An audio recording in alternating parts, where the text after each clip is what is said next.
Good morning, colleagues. Our next presenter from our tea break is Joseline Felix Minnaar. Her presentation reads as follows: Is the new normal an improvement?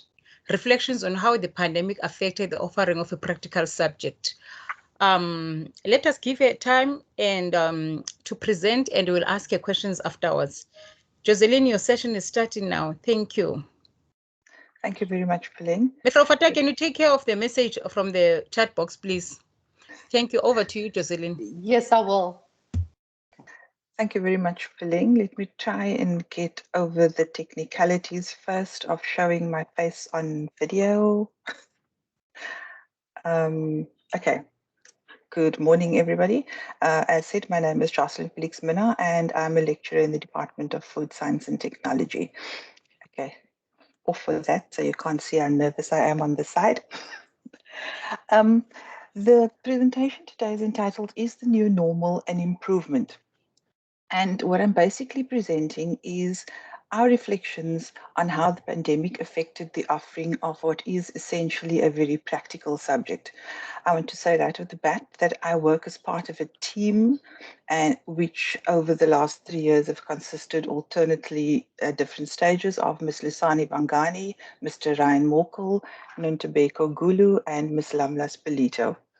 And generally at the end of the year, we sit down, we take a look at what was our plans, how did we implement them, did they work, what did we achieve with them, and what are we going to change going forward in the subject. And this is pretty much what I am presenting to you today. So here goes. Just then, what is food analysis, the subject about? Basically, our students are taught to analyze a food product by applying a variety of skills which they're supposed to learn throughout a course. Everything from selecting the proper test, sampling, how to perform treatments, as well as the skill of performing the actual laboratory test. They learn about calculating and interpreting results and how to keep records during the process. And the expected outcome is that at the end of this, they will have theoretical knowledge as well as the practical performance skills on analysis of food products. So who is our student then?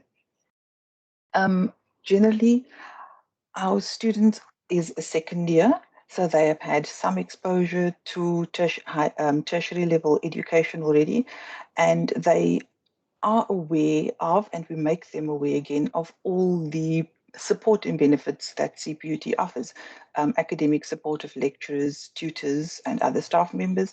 The fact that they have Blackboard available, and in our course, we put extensive material on Blackboard to support their studies. They have access to Wi-Fi and the face-to-face library, as well as the online version of the library. And they also have access to various sectors where they can go for psychological, social, as well as emotional support. However, our students still come into this course with some challenges that may impact their success. Number one is that they come from a background lacking in mathematics, physics, as well as the English language. And this sometimes has severe impacts on the ability to be successful in their course. Their academic ICT skills are limited. I'll discuss that in more detail afterwards if somebody wants to know. They also have limited finances, which makes it a little bit complicated for them to access certain things which others might take as the norm. They lack time management skills, which makes it a little bit difficult for them to work their way through a certain set of work in a specific time period. They like leaving everything until the very last minute. We find that they lack confidence in their academic ability. They don't seem to feel that they bring anything to the table in terms of preformed knowledge, and that what they know can actually contribute to the learning process for themselves as well as to others. And this is something that one has to work on and build up in the offering of the course. They also generally have the attitude that if something does not give me a mark, it's not really worth doing. So why should I bother? Um, Moving on then to what does the experts say about learning? How do you go about trying to assist our students through their learning journey? The important thing, according to literature, is that we engage the students. That students has to be engaged in what they are doing, and through that process, they will learn. So, how do we engage the students? There are very many pedagogies out there, but we have framed our offering around Ladalad's framework, conversational framework for learning, where Diane Ladalad states that students have different learning styles, and she depicts 6 different learning styles: acquisition, discussion, investigation, practice, production, and collaboration. And these span different types of learning, from singular, where you would be working on your own, through to group work, where you would be either collaborating or going discussion with other people in order to improve your learning. All of these can be accommodated for both in the online and in the face-to-face environment. And the one thing that I wanted to highlight on this slide is that a lot of these learning styles is very heavily dependent on the fact that the student somehow receives feedback, either feedback from self-reflection or feedback from colleagues, peers, or their lecturers. And I'll come back to the feedback in another slide. A little bit about assessment. What is assessment? It's a method or a tool that is used to evaluate and document the academic readiness, the learning progress, skill acquisition, or educational needs of a student. And in a lot of cases, in our subject offerings, we concentrate on a very small section of assessment, and that is the assessment of learning. Assessment of learning is what students have the skills, what skills or level of skill has the student attained over the time period that they have been learning. And we generally test that close to the end of the time period. This is usually summative, and it decides the progression. Does the student pass or do they fail? There's generally no feedback, so the student doesn't have any idea of what am I missing out on. Other forms of assessment is assessment for learning. This is an assessment of what the student already knows. What do they come into the course with? And knowing this, it provides you an opportunity to give feedback to the learner to create that confidence that, hey, you already know stuff. That's what I generally tell them. Just take this a little bit further, dig a little bit deeper. And then as a facilitator, you can tailor make your instruction based on what the students already know and thus fill in the gaps. Then we also have assessment as learning. So the students are assigned tasks with certain expected outcomes. They can then go through the material or go through the task. They can assess themselves against what is expected of them, reflect, have I achieved this? And if not, go back, try it again, and so improve on learning in order to get a better outcome. I'll try and put all of this together right at the end. Looking at in-person versus online learning. Again, literature has much to say about online learning, and even CPUT has recently, in their blended assessment guide, um, published that it is something that is here to stay. It is something that we have to move towards. It is a more self-directed way of learning. It puts the student very much in charge of their own learning. Um, with online learning, different learning styles can be accommodated. And then also it allows for multiple assessment options of learning. With all these benefits being touted, why is it then that a lot of people are so resistant to moving towards online learning? Well, on the ground, students are fairly resistant to going the online route. They want the sage and the stage approach, where they come to class for face-to-face lectures and they sit there and they act like we are the empty vessels, please fill us up. Also, many lecturers believe that an online offering is somehow subpar due to the limited assessment options. And speaking to people in general, they seem to think that if you're doing online assessment, all you're doing is asking multiple choice questions.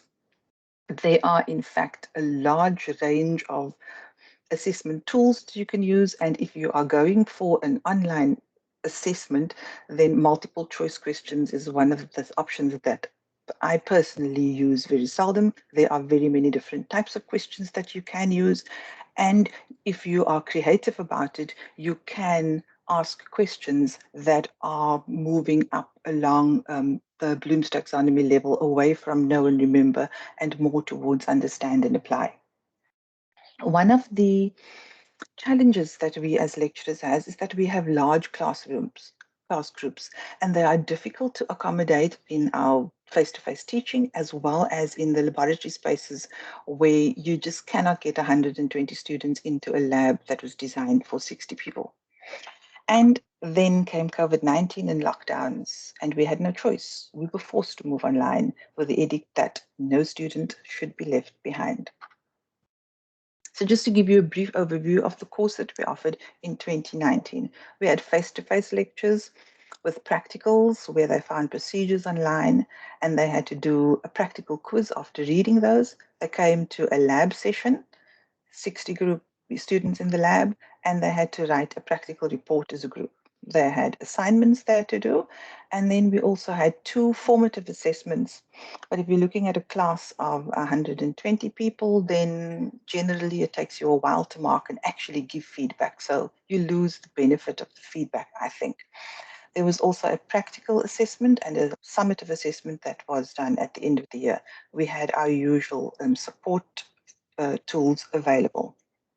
How did that change in 2020 and in 2021? Well, lectures were offered synchronously online and recorded, or they were sometimes pre-recorded and offered to the students where they could listen anytime. We made discussion boards available for students to pose questions, and anybody was free to answer. Either the staff or your peers could answer the questions. We arranged for synchronous question and answer sessions where the questions from the discussion boards were tackled, as well as any other questions that the students had. This was generally done prior to quiz sessions. All our practicals were converted to photo montages. Basically, we did the procedure and we copious amount of pictures that we had available over the years. We made it into a picture view of how the practical was supposed to go, and videos that we had available also of exactly how the practicals were done in our laboratories was posted to the students. They then used this to complete the pre-practical quiz. So this was their self-learning and this was their assessment. On completion of that, they would receive a case study with data, which they then had to use to complete the practical report. When we were allowed back into the labs as the lockdown levels changes, we brought them back into the labs under COVID protocols, which meant that we could only accommodate very small groups of students, sort of 24 students, so 6 groups of 4. They still had the assignments, and then assessments were scaled down, but there were more of them. We had in the region of 6 quizzes. So at the end of every 2 chapters, you would have to do a quiz. The quiz came with feedback. So when you finished the quiz, there was built-in feedback in the online quiz that would tell you if you got this one incorrect, maybe look at that concept again. So for all the questions, we had feedback like that. Then we have a practical assessment and a summative assessment, and these are also online, but they are now invigilated assessments. What we offered was the same as 2019. Also, we offered them an extensive study guide, which is broken down into what you should do per week and what you should know per week and what you should also submit per week. And that then was paced so that they could better manage their time. We had the small groups for the lab sessions, and they could organize their own online groups for the assignment. Sorry, Joseline, I'm not sure if you're seeing my notice. No, sorry, I didn't. Okay, it's 5 minutes. Okay, 5 minutes left. Okay, thank you very much. I'll Okay. whiz through this. The data that I present here is not statistically analyzed for comparison. It's basically the student performance in a test that we do, that we record every year, and they are bracketed in sort of 10% brackets to see how the students in the class are performing per test. So in 2019, you could see that most of the class were laying here in the 30 to 40% region for the two tests that they did. In 2020, it moved over quite far to the other side. This could be because it was open book tests, or it could also be because they had tutorial questions related to the test that they could work out before, and that would improve their performance. In 2021, we have the same sort of distribution of marks, between 60 and 80%. And this still was open book tests. We didn't prescribe the tutorial questions, and I'm not sure that students actually did it before, so that could have had an impact on how they performed. Looking at the performance during the invigilated tests, you'll see that we moved from what was previously more the 60-70% region, particularly in 2020 and 2021, more to the 40 to 50% region. And that is more of a normal distribution from past experience. In 2019, because of the not so good performance in the earlier two tests, students were forced to put in quite a lot of effort, and that is why this is probably more towards the 50 to 70%, because to get a pass mark, they needed to perform well in the FISA. Overall, the pass rates of the class between 2019 and 2021 look very similar. We have managed, I think, with the way we are offering the course, to reduce the amount of people that fail, but the amount of people that perform in the sort of acceptable 50 to 65% range is is the majority of the class, with a few people then performing well. Again, that is a pretty normal distribution of data. Our pass rates over the 3 years has improved considerably. And we are still not at the point where I think people can say we are giving away a pass in our course. We are quite happy with that. So, how did the students feel about this blended offering? We asked them a series of questions, and we got about a 37% return on the survey that we sent out. How do they feel about online versus in-person lectures? About 51% of them said that they would prefer face-to-face, but between those who can't or really don't have a preference and those who prefer online lectures, we'll end up with about a 50-50% split between online and face-to-face.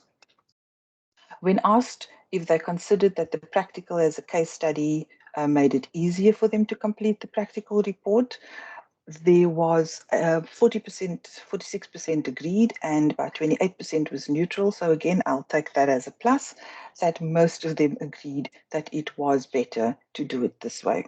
There was 25% who, however, disagree, but they don't give any particular reason for their disagreement. Asked whether the small amount of people in the lab during practical sessions made it easier to perform the practical and to understand what they were doing, there was an overwhelming majority, 89% agreed that this was definitely something that worked for them.